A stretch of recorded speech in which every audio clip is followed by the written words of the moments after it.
es que la cantidad de gente que van a ver y eso. No, pero eso es normal, un examen es así. Para. Oye, qué mal tocado está eso ahora. Cambias la cara. Cuando va a hacer TikTok, tú pones la música ahí, lo que ella hace con la música. Vamos a ver.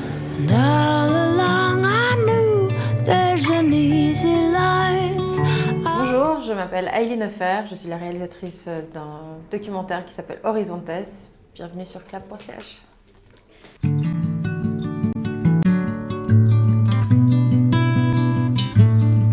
J'ai entendu parler pour la première fois d'Alicia Alonso il y a à peine 4 ans. C'est une amie qui m'a décrit ce personnage qui sort un petit peu des sillons traditionnels, en tout cas en matière de danse, parce que d'une part elle est cubaine, ce qui est assez rare en tout cas pour l'époque. Elle a fait carrière aux États-Unis et puis au final elle a explosé en dansant sur les théâtres des scènes les plus importantes dans le monde entier, que ce soit Bolchoï en Russie, à Paris, aux États-Unis, au Canada, etc. Elle a aujourd'hui 94 ans. Elle a fait la révolution auprès de Fidel Castro dans les années 60 et elle a ce titre qui est rarement octroyé, qui est Prima Ballerina Assoluta, qui est un titre honorifique à souhait. Et en fait, le petit détail de plus, c'est qu'elle a eu un décollement de la rétine à l'âge de 19 ans qui a fait qu'elle a perdu progressivement la vue et elle a décidé de surmonter son handicap. Et je trouvais que c'était un message assez positif et assez universel que de surmonter un problème dans sa vie et d'essayer de se battre pour avancer.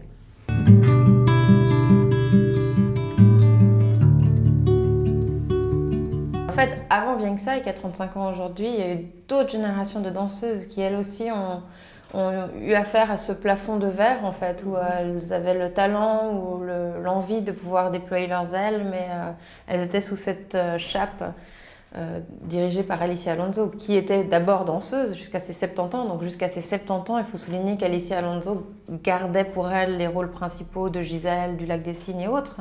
Donc ces autres danseuses qui ont fait carrière pendant 30 ans au Ballet National auraient rêvé, j'imagine, un jour de pouvoir danser ces rôles-là, et elles étaient toujours dans l'ombre de cette Alicia.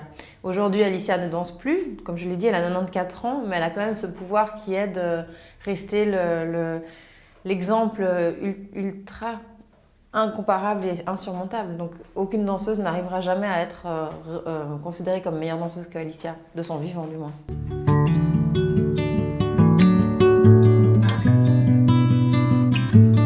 Aujourd'hui, quand on parle d'elle comme la dame. C'est la dame de Cuba, donc elle fait effectivement, c'est la partie féminine de Fidel Castro. Moi, je l'avais surnommé le dictateur du tutu, parce qu'au final, si on réfléchit bien, il y a un parallèle assez fort que j'ai essayé de tisser dans le film entre le ballet dirigé par cette danseuse et puis Fidel Castro qui dirige son île. Le ballet se dirige d'une manière quasiment militaire, très hiérarchisée, très stricte. C'est une sorte de commandant au final, elle aussi.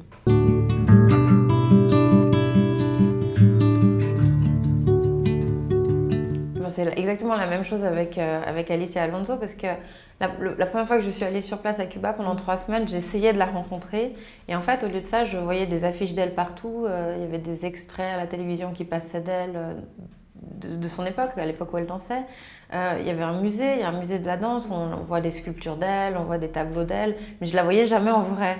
Et je me demandais, mais est-ce que c'est comme Fidel Castro, on ne savait pas à l'époque s'il vivait encore ou pas. Après, on a vu dernièrement que oui, il vit encore, parce qu'on a vu des photos avec lui et le pape, etc.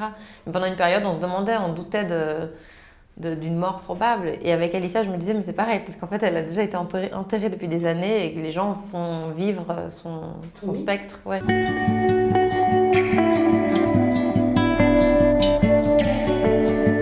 En fait, on a obtenu... J'imagine qu'à Cuba, il y a une sorte de confiance. Les gens sont méfiants naturellement de ce qui vient de l'étranger et on a dû peut-être convaincre les gens progressivement. Donc, il a fallu s'armer de beaucoup de patience.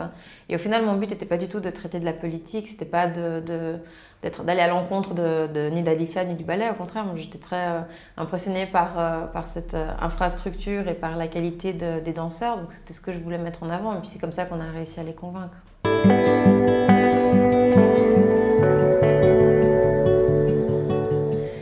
C'était assez compliqué au niveau du tournage parce qu'on est allé 3 fois à Cuba. La première fois, c'était sans caméra, juste pour voir si on pouvait accéder à Alicia et si on pouvait filmer à l'intérieur du Ballet National de Cuba.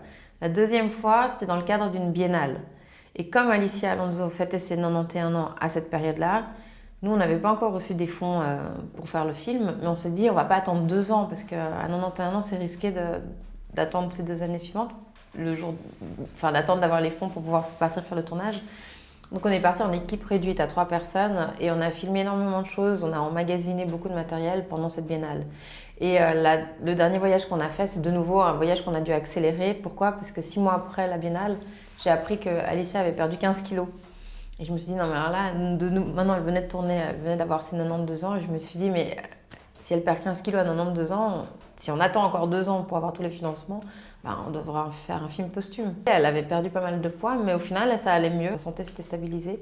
Donc on a pu profiter de la voir à nouveau et de faire ce deuxième tournage. Et l'idée était après de revenir une dernière fois et puis de finaliser le film, sauf qu'on n'a pas eu les fonds nécessaires pour pouvoir retourner, donc on s'est armé de patience et on a fait le montage et on a essayé de trouver une solution au montage.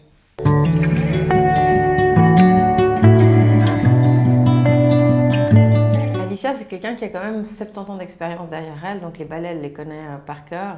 Elle a surmonté cet handicap, elle a dansé partout, donc elle a un mépris féroce, j'imagine, pour la médiocrité, et elle veut que tous ces danseurs donnent leur maximum, ce qui est vraiment le cas de Vieng Sai en l'occurrence. Donc il y a une injustice dans cette séquence-là que je trouve intéressante de souligner, mais qui fait partie du milieu de la danse, où c'est un sport d'élite et l'injustice fait partie du quotidien auprès de ces danseurs.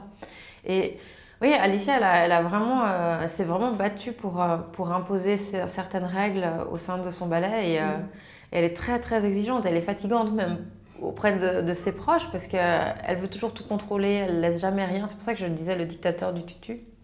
Et quelqu'un m'avait dit avant que je parte, tu verras, c'est quelqu'un qui est à la fois magique et monstrueux.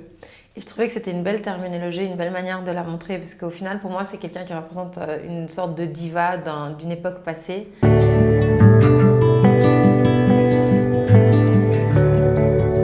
Et c'est ce que je trouve valorisant chez Alicia, auprès d'Alicia Alonso, c'est qu'effectivement, elle a fait de cet art, qui est un art réservé aux classes élitistes, disons en Europe, un art populaire. Et aujourd'hui, 50 ans après la Révolution, quasiment n'importe quelle personne, que ce soit le boucher, l'épicier ou le chauffeur de taxi, peut faire la différence entre un pas chassé dans tel ballet, le lac des Cygnes dansé par telle danseuse en comparaison par telle autre danseuse. Enfin, il y a une sensibilité et une culture générale qui a été acquise grâce à elle, clairement.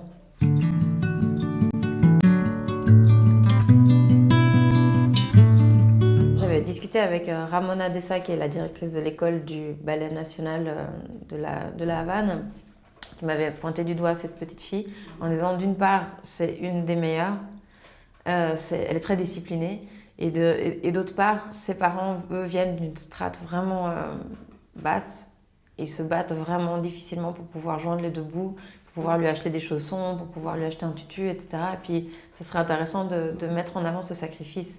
C'est une petite qui est pleinement consciente de la générosité de ses parents et qui veut vraiment être à la hauteur de leur gentillesse et de leurs gestes et de leurs sacrifices. Donc les dimanches, elle préfère s'entraîner à la barre. Ils ont installé une petite barre dans le studio dans lequel ils vivent à la Havane, plutôt que de sortir avec ses amis nager ou profiter de passer des heures à la piscine. Elle est presque trop consciencieuse. Elle fait attention à son alimentation, à tout. Et moi, ça me rendait presque un peu triste en la voyant, parce que comme je rentrais d'un tournage le matin même avec Vieng Sai, je voyais tout le chemin qu'elle devait encore parcourir, et puis surtout je voyais tout le chemin que Vieng Sai encore parcourait, parce que c'est très important de rentrer dans la compagnie de danse du Ballet National de Cuba, qui a été cofondée par Alicia et par son ex-mari Fernando Alonso. Après, c'est très important de se démarquer des autres danseurs, de devenir danseur étoile éventuellement. Et après, le plus dur, et c'est là où intervient Vieng Sai, c'est de rester danseur étoile. C'est de se battre pour avoir les meilleurs rôles. Et donc il y a une frustration constante et il y a une lutte constante au final.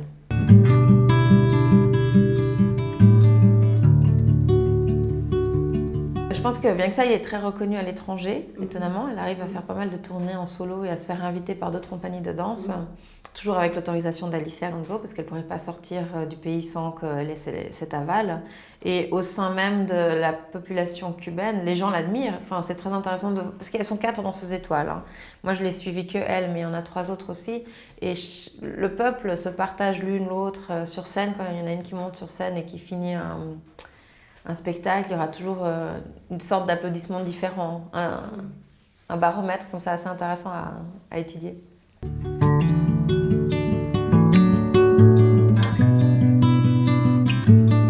Là, juste à la fin de la semaine, après la première à Lausanne et à Genève, je pars à Namur, en Belgique, et puis après j'enchaîne avec Washington.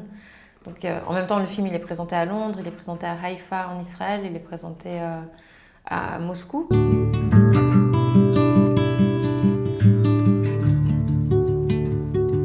Disons que mes films, de manière générale, ont toujours été financés à échelle romande. J'ai jamais été soutenue par l'Office fédéral de la culture. Et encore, la semaine dernière, on a reçu une réponse négative de l'Office fédéral de la culture, alors que le film était déjà primé à droite à gauche, présenté dans des festivals.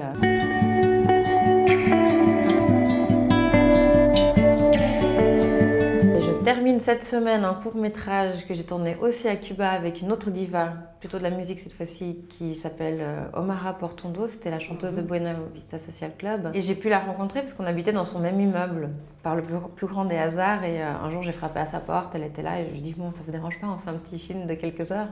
Et du coup, j'ai un joli film de 15 minutes qui va être présenté en première à Winterthur. Donc on est en train de terminer, puis c'est un petit peu sur le changement qui s'opère actuellement à Cuba. Donc on commence le film avec Omara Portondo, qui est un peu l'ambassadrice de la musique populaire cubaine. Quédate en equilibrio y cierra los ojos.